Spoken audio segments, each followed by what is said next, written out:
Well, let's take stock on this US-China visit. David Satterfield is a former United States ambassador to Turkey. The meeting is very significant because of the context and the timing. The president goes to Beijing, where there are a range of issues: economic, security, and certainly the question of Iran. But that's the rub, the question of Iran. The president's meeting comes at a moment when the U.S. is caught in this enduring stalemate with Iran over the opening of the Strait of Hormuz. Now, China has a strong interest in seeing the strait opened. 80% of Iran's exported crude goes to China. China needs it. There's no doubt that the president will raise the issue of Iran and the strait with Beijing. But all of this presents a situation in which the president of the United States comes to China essentially as a supplicant, not as the demandeur. The Chinese hold the upper hand here. What has changed since that last meeting? What has changed is the dominance of China in the global market at what we would call the highest level, the cutting edge. The visit by the president, the discussions he will have with Xi, don't constitute trade negotiations in a classic sense.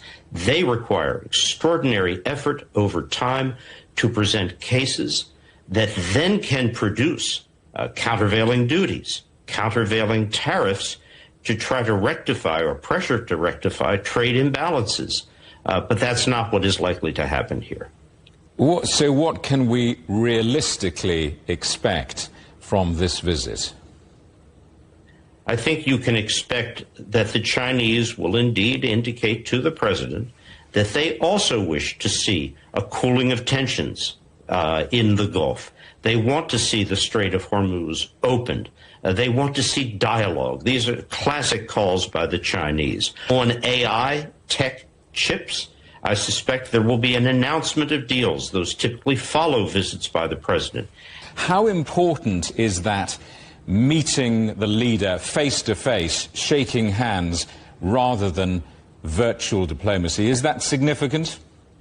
Sure it is. It's very important. But it's important that that face-to-face meeting, the shaking of hands, is accompanied by a detailed agenda, by a strategic approach, and by the U.S. side, for which I can speak, knowing in advance what it wants, what its priorities are, and what it's prepared to settle for. Not just its top line, but its bottom line as well. If you go into meetings like this for all the benefits of face-to-face encounters without that preparation, the results don't tend to be good. Now, China knows the president cannot afford a confrontation with China in the midst of the confrontation with Iran. That gives them an enormous advantage. And frankly, if I were to have been asked about the timing of this meeting, my recommendation to the president, to any U.S. president in this situation, would be don't go now. You go in a weaker position and China in a strengthened one. Let's pick up that point. What does Trump need to get out of this visit? Something other than the appearance of failure, to put it bluntly. His minimal need is to be able to somewhat credibly present the outcomes as a positive success, and not something driven by Chinese priorities, Chinese demands to which he has acceded. I suspect the rhetorical gloss by both sides on this meeting will be more performative than substantive.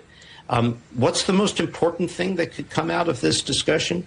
Very frankly, the most important thing is China acknowledging that the closure of the strait is a problem for them as a global trader, as well as for the international market they trade to, and some action on that part. But again, whatever China's willing to do, the ability to impact this Iranian regime is going to be limited.